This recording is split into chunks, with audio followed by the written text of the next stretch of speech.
Hello, my name's Peter Clift and I'd like to talk to you over the next 20 minutes about future projects in scientific ocean drilling, now that we are looking at a future that is without JOIDES Resolution, but with important other facilities with the CHICU, the European mission-specific platforms, and of course the new Chinese drilling vessel, which will be coming on stream soon. So of course one of the themes that I have been interested in for years, and I know many of you are interested in, is that of the Asian monsoon, this climatic phenomena that involves the drawing of rainfall deep into the Asian continent, far inland, as a result of heating of the continent during the summer. And this results in a reorganization of atmospheric circulation away from the normal Hadley circulation, where we have rainfall and ascending air at the tropics at the equator, whereas in Asia this happens in the mid-latitudes. So the origin of the Asian monsoon and its development continue to be debated. This was of course addressed with a series of expeditions that happened in the last 10 years, mostly after 2015, in many of the Asian marginal seas, all the way from the Arabian Sea to the Sea of Japan, building on earlier work mostly by ODP in many of the same basins. And this new work allowed us to greatly extend our understanding and documentation of Asian monsoon processes. And so what we saw with a number of different proxies was some quite contrasting histories, some of which were recording different aspects of the monsoon, some related to marine biogenic productivity related to the winds, while others are reflecting rainfall and humidity on shore. So for example, in the Arabian Sea we saw increasing amounts of aridity, a drying of the atmosphere of the area in the Western Himalaya after around 10 million years ago, and especially again after around 3 million years. In the Bay of Bengal, changes seem to be somewhat younger in the Ganges-Brahmaputra basin, where the changes are apparent after around 4 million years ago. In the Mekong basin, the similar proxy for hematite, for aridity, shows us a changes starting around 3 million, getting much more arid in Indochina after that stage. And this mirrors, in fact, records we see from northwest Australia, which is of course the regional twin of the Asian monsoon. Some of these records are, however, not the same as what we've seen in places like southern China and the northern South China Sea, where we saw maximum monsoon intensity in the middle Miocene, and then falling degrees of humidity towards the present day. This being broadly consistent with what we see here in the Arabian Sea. What we also note is that there is a greater influx of wind-blown dust into places like the Sea of Japan, with this yellow colour here depicting greater supply of sediment from the Chinese Loess Plateau, brought by spring and winter monsoon winds. So this is what was revealed was a more complicated pattern than we had originally anticipated. And so it's not always easy to see whether there's one simple driver to monsoon intensity across the entire region. And this may reflect contrasting patterns of topographic uplift, as well as, of course, the general cooling of Earth's climate since the Middle Miocene. So what we do have here, now we've finished this campaign, is you can see we have a reasonable Neogene record, but really rather a poor Paleogene record. None of the records here go back to the start of India-Asia collision or to the proposed earliest monsoons dated in the Eocene. In fact, many of the records don't even go back as far as the start of the Greater Himalayas, which, as you may know, have been related to the onset of strong monsoon-related erosion in South Asia. But we can't really test that hypothesis very easily, since that time period has only been sampled in the Bay of Bengal, and the preceding interval is quite condensed and not suitable for looking at the transition very well. So there are places where we may be able to address this type of evolution, places like the Arabian Sea, where drilling on the Murray Ridge has been proposed in the past, and which hasn't been able to be done in the present day.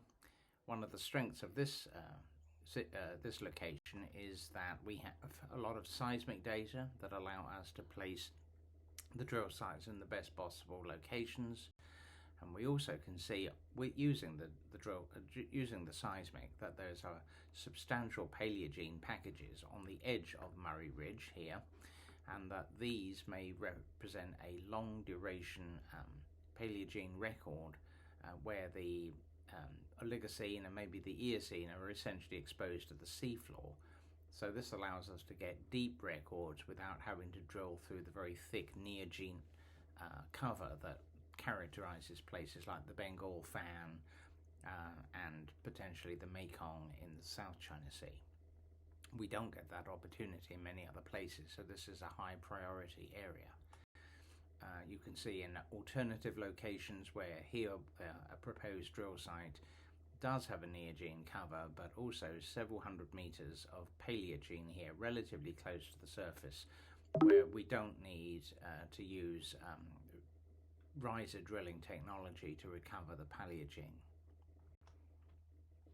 So this erosion history also has implications for global carbon signatures, and particularly the effect that chemical weathering has on CO2, particularly greenhouse CO2, as well as water and methane, that help control global climate, as we all know.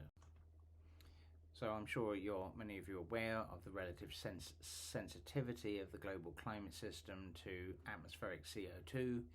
So as you know, at the moment we're just over 400 parts per million, so we would be sitting around here, but you can see in this model that relatively modest changes in the degree of silicate weathering, as well as in volcanic degassing, can rapidly lead to runaway heating or cooling, which we know doesn't happen in Earth's history. The system is buffered, but we don't really know why, and this makes an excellent topic for future drilling.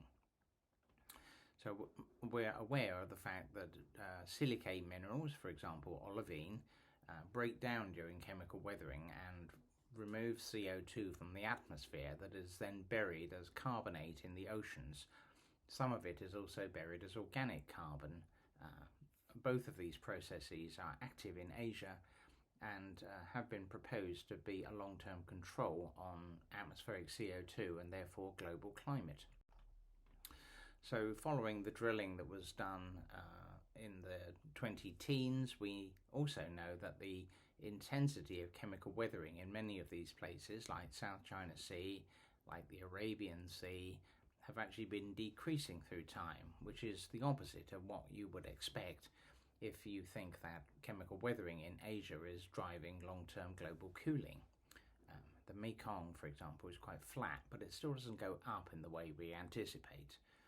And when these chemical weathering proxies are integrated with volumes determined from seismic data, we can see that the total adjusted chemical weathering flux is actually been falling through time. So the Indus, because of its mafic source regions, is one of the most effective at removing CO2 from the atmosphere. The Mekong and the Pearl are similar, but what you see is relatively flat CO2 consumption in both of those Southeast Asian drainages, but falling consumption in the Indus. So if the other rivers in Asia are behaving like the Indus, then we would anticipate that chemical weathering in Asia is not controlling global climate change since the onset of India-Asia collision, certainly not during the Neogene. So if Asia is not doing this job, what is? And is this something that we could do with scientific ocean drilling?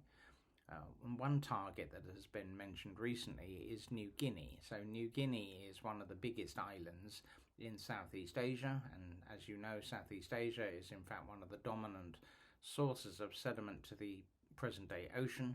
The New Guinea itself is essentially as long as the Himalayas, has a highly tectonically active character and strong rainfall, with big rivers like the Fly that are supplying sediment to the Gulf of Papua. We do have some initial data from the Gulf of Papua thanks to some very old DSDB cores located a long way offshore, DSDB sites 210 and 287, and my students have recently been looking at this and reconstructing the chemical weathering trends that we see here.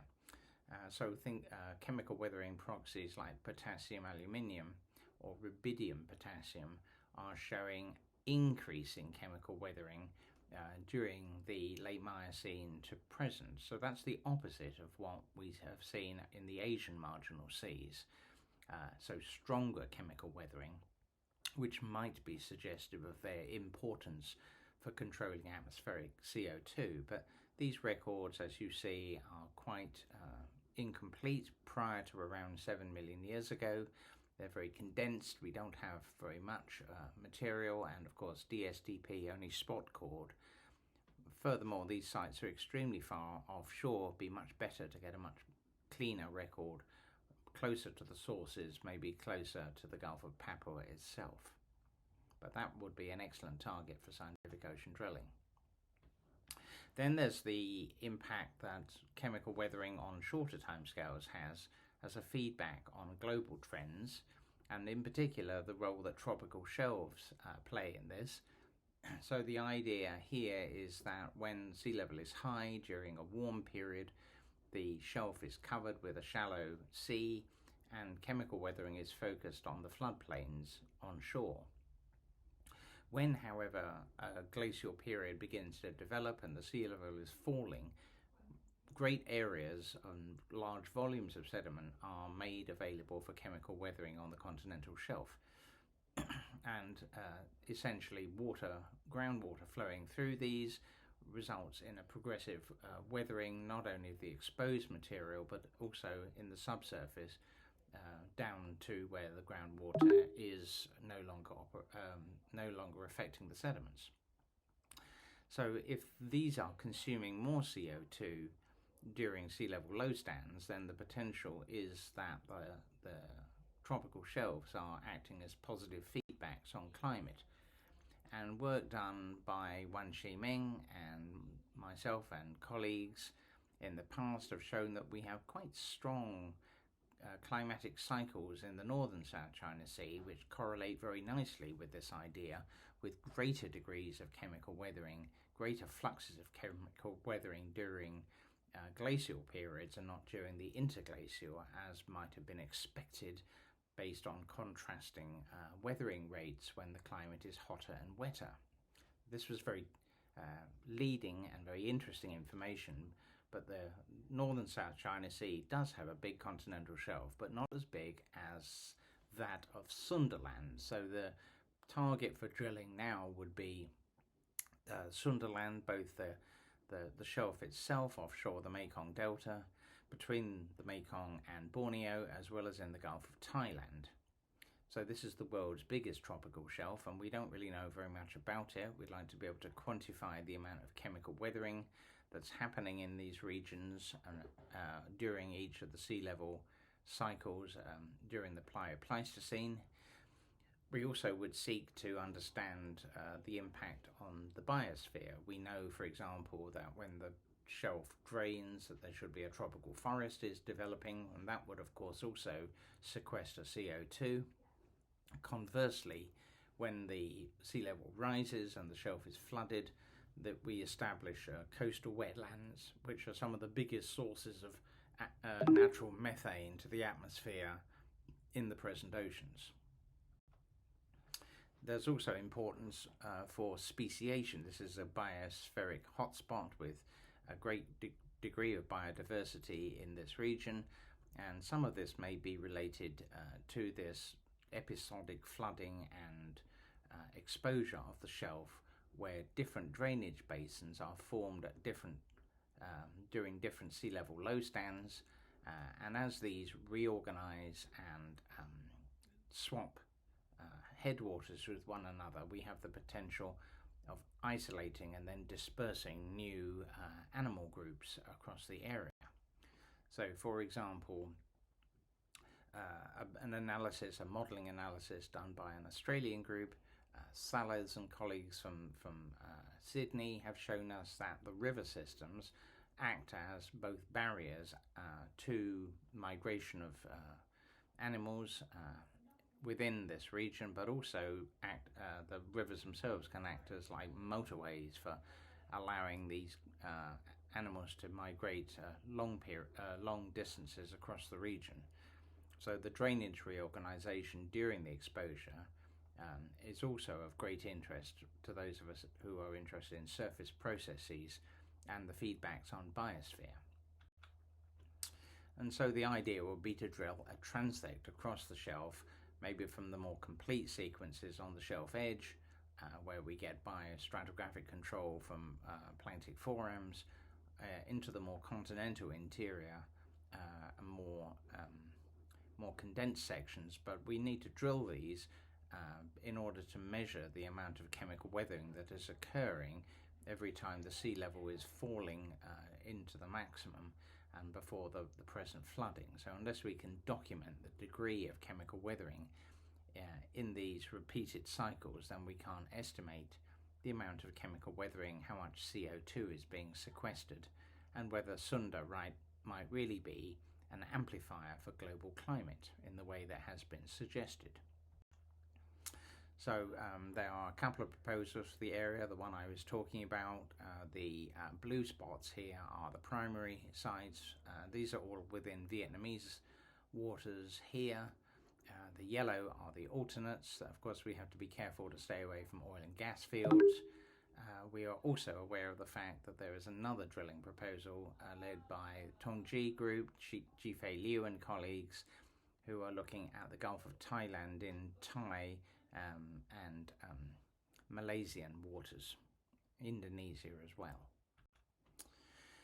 So, further inland, the area is typically more continental. It's more fluvial with smaller degrees of marine incursion than we see in Vietnam, but the two together may be a powerful combination, potentially including on-land drilling with ICDP in order to get a better idea of the importance of Southeast Asia in controlling climate as well as speciation in the biosphere.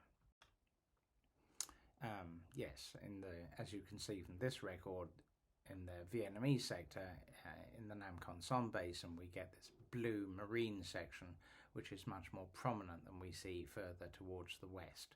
But the two together, especially when linked with appropriate seismic, would make a very exciting target for future IODP drilling.